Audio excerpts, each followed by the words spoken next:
খবরের জেরে দুস্থ ও অসহায় পরিবারের পাশে দাঁড়ালো গ্রাম পঞ্চায়েত ও ব্লক প্রশাসন। ধূপগুড়ি ব্লকের মাগুরমারি ১ নম্বর গ্রাম পঞ্চায়েতের কালীরহাট বাজার সংলগ্ন বসিরডাঙ্গা এলাকার বাসিন্দা গণেশ রায় তার ১৬ বছরের ছেলে সম্রাট রায়কে নিয়ে কোনো মতো একটি ভাঙ্গা ঘরে জীবনযাপন করছিলেন, যে ঘরের বেড়া ভাঙা এবং চুইয়ে জল পড়ে, যে কারণে এক প্রকার অস্বাস্থ্যকর পরিবেশে থাকতে গিয়ে সম্রাট অসুস্থ হয়ে পড়ে। অন্যদিকে সম্রাটের বাবা গণেশ রায় ভ্যান চালিয়ে কোনোভাবে সংসার চালাতো, কিন্তু দুর্ঘটনার কারণে এখন আর নেই সেই ভ্যানটি। তাই গণেশবাবু চেষ্টা করেও তার ছেলেকে চিকিৎসার জন্য সেরকম ব্যবস্থা করতে পারেননি। এরপর স্থানীয় বেশ কিছু সহৃদয় ব্যক্তির তৎপরতায় সাহায্যের আবেদন জানানো হয়। পাশাপাশি কিভাবে দিন কাটাচ্ছেন গণেশবাবু আর তার ছেলে সম্রাট, সেই চিত্রই তুলে ধরা হয় বিভিন্ন সংবাদ মাধ্যমে সেই খবর প্রশাসনের কাছে পৌঁছে যেতেই উদ্যোগ নেয় ব্লক প্রশাসন। সম্রাটের প্রাথমিক চিকিৎসার পাশাপাশি তাদের ঘরটিরও সংস্কারের ব্যবস্থা করা হয়। বুধবার সেই বাড়িতে আসেন ধূপগুড়ির জয়েন্ট বিডিও সৌম্যজিৎ রায় বায়েন, স্থানীয় গ্রাম পঞ্চায়েত প্রধান বনশ্রী রায়, স্বাস্থ্যকর্মীরা সহ অনেকেই। আগামী দিনে ব্লক প্রশাসন ও গ্রাম পঞ্চায়েত সেই পরিবারের পাশে থাকবে বলে জানা গেছে। ধূপগুড়ির জয়েন্ট বিডিও সৌম্যজিৎ রায় বায়েন বলেন, সংবাদ মাধ্যমের খবর দেখে আমরা সম্রাট রায় ও গণেশ রায়ের বাড়িতে আসি। এরপর ব্লক স্বাস্থ্য আধিকারিকের সাথে কথা বলে দুজনের প্রাথমিক চিকিৎসাও করা হয়। তাদের ঘরটির সংস্কারের জন্য গ্রাম পঞ্চায়েত প্রধানকে জানানো হয়েছিল, তিনি ইতিমধ্যেই ঘরটি সংস্কার করে দিয়েছেন। পরবর্তীকালে কোনো সুযোগ এলে সবার প্রথমে তাকে ঘর দেওয়া হবে এবং খাবারের জন্য সাধারণ ত্রাণের ব্যবস্থাও করে দেওয়া হবে। পাশাপাশি আগামী দিনে উপার্জন করে চলার জন্য সেই ভ্যানটি কিভাবে সেই ব্যক্তিকে দেওয়া হয় সেই বিষয়টি দেখা হবে। এছাড়াও এদিন হাঁড়ি, কড়াই, বালতি, থালা, গ্লাস সহ একটি ব্যাগ তুলে দেওয়া হয়। ব্যুরো রিপোর্ট, আমাদের টিভি। দেখলাম বলতে ওনারা অ্যাকচুয়ালি 15-20 দিন আগে আপনাদের সংবাদ মাধ্যমে প্রথম জানতে পারলাম যে আপনাদের এই মাগুরমারি 1GP-তে একজন দুস্থ পরিবার আছে, এখানে বাবা আর ছেলে থাকে। তো তারপর সেই সময় তো আপনাদের মাধ্যমে খবরটা জেনেই আমরা ব্লক প্রশাসনের, পুলিশ প্রশাসন আর বিমল সাহেবের সঙ্গে একটা যৌথ উদ্যোগে আমরা অ্যাম্বুলেন্সের মাধ্যমে ওনাকে ধূপগুড়ি হাসপাতালে নিয়ে গেছিলাম। ধূপগুড়ি হাসপাতাল থেকে ওনাদের অবস্থার অবনতির জন্য জলপাইগুড়ি যে আছে আমরা ওখানে পাঠিয়েছিলাম, জলপাইগুড়ি যে 10তলা আছে, তো সেখানে ওনাদের জন্ডিস ধরা পড়েছিল। তো ওখানেও চিকিৎসা চলেছে। মোটামুটি আপাতত বাবা আর ছেলে দুজনেই আপাতত সুস্থ আছে।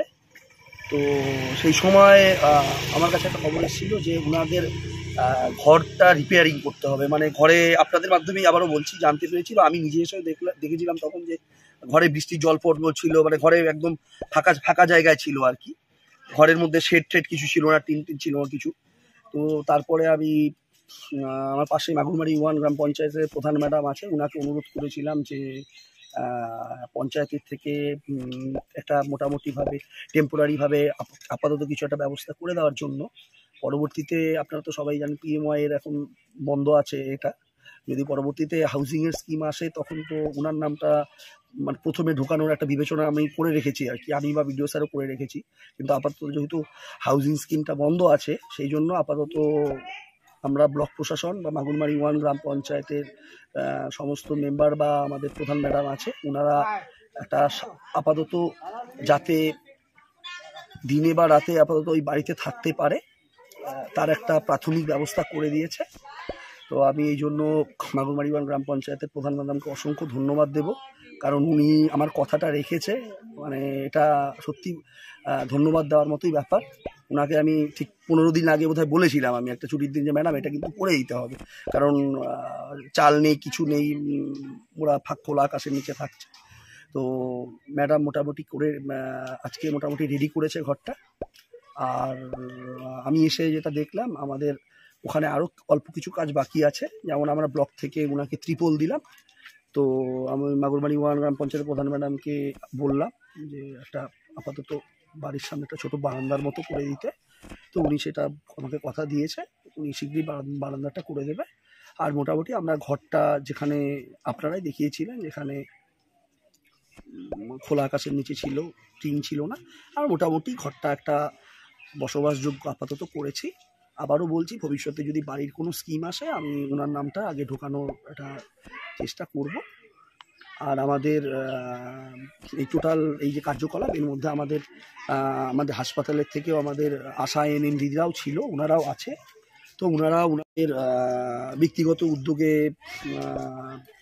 নিজেদের উদ্যোগে ফল, ওষুধ এইসব অনেক কিছু ওনারাও দিয়েছে। আমি ওনাদেরকেও ধন্যবাদ জানাবো, কারণ এরকম বিপদে আমাদের সবাইকে পাশে থাকতে হবে, এরকম পরিবারকে একটা উদ্ধার করার জন্য এরকম একটা বিপদ থেকে।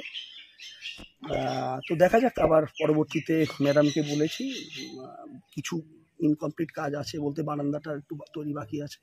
স্যার একটা কথা শোনা যাচ্ছে যে ওনার হ্যাঁ বলুন। ওনার স্যার একটা ভ্যানের যে প্রয়োজনের একটা তাগিদ শোনা যাচ্ছে, এই বিষয়ে কি বলবেন? দেখুন, ভ্যানের ব্যাপারটা এটা তো একটা বিবেচনা সাপেক্ষ ব্যাপার। এটা তো আজকে ধরুন বললেন আজকেই দেওয়া যায় না। আমি ব্লকে ফিরে যাচ্ছি, ফিরে গিয়ে স্যারের সাথে কথা বলছি, আমি চেষ্টা করছি যদি দেওয়া সম্ভব হয়।